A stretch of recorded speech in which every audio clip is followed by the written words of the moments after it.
গত ২ দশকে শতভাগ আমদানি নির্ভরতা কমিয়ে রপ্তানিমুখী শিল্পে পরিণত হয়েছে দেশের কিচেনওয়্যার শিল্প,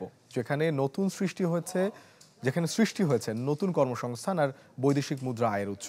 তবে আন্তর্জাতিক বাজারের প্রতিযোগিতায় টিকে থাকতে এই শিল্পের দরকার সরকারি সহযোগিতা। আরএফএল SWR পাইপই মাপে যা বলে তাই দেয়। RFL SWR pipe and fittings.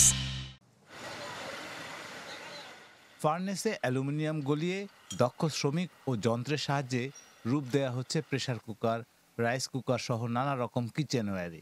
এই চিত্র সৈয়দপুরের নোয়া গ্রুপের প্রতিষ্ঠান রয়্যাল রিল্যাক্স মেটাল ইন্ডাস্ট্রিজের, যারা 2003 থেকে দেশের আভ্যন্তরীণ চাহিদা মিটিয়ে বর্তমানে রপ্তানি করছে বিদেশেও।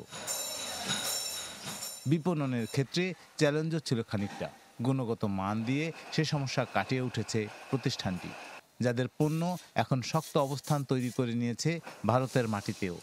ইন্ডিয়ার সাথে যে আমরা কম্পিটিশন করতেছি আর হকিস পিচের মতন জায়গায়, তো কাস্টমাররা মানে প্র্যাকটিক্যালি দেখছে যে ইন্ডিয়ার প্রোডাক্ট আমাদের প্রোডাক্টগুলো, এই পণ্যটাকে আপনারা যদি গার্মেন্টসের মতন করেন তাহলে এরাও একটা অনেক বড় কর্মসংস্থান তৈরি হবে, একটা বৈদেশিক মুদ্রাও আসবে, আর আমাদের খাতটা কয়েকটা হবে। শুরুতে বিদেশি প্রশিক্ষক এনে প্রশিক্ষণ দিয়ে দক্ষ শ্রমিক তৈরি করেছে। এখানে কর্মসংস্থান হয়েছে এই অঞ্চলের অনেকের। আমার আন্ডারে 60 জনের মতো ওয়ার্কার আছে যারা কাজ করে, তারা নিয়মিত আসে যায় এবং তাদের সব ধরনের সুযোগ সুবিধা দেওয়া হয়। যেভাবে শিখাই দিচ্ছে ওইভাবে করতেছি, ভালোই লাগতেছে কাজ করতে। তবে আন্তর্জাতিক বাজারে টিকে থাকার জন্য এই শিল্পের দরকার বন্ডেড ওয়্যারহাউস এবং শুল্ক ছাড়ের ব্যবস্থা। কারণ যে আমরা 100% এক্সপোর্ট করি না, 10% 20% এক্সপোর্ট করতেছি। যদি আমাদের বন্ডেড দেওয়া হয় তাহলে হ্যাসেল থাকে, ডিউটি কাস্টমসের যে ডিউটি, ভ্যাট, ট্যাক্স, এখান থেকে আমরা বাঁচে যাব। তখন আমরা কম রেটে মালটা এক্সপোর্ট করতে পারবো।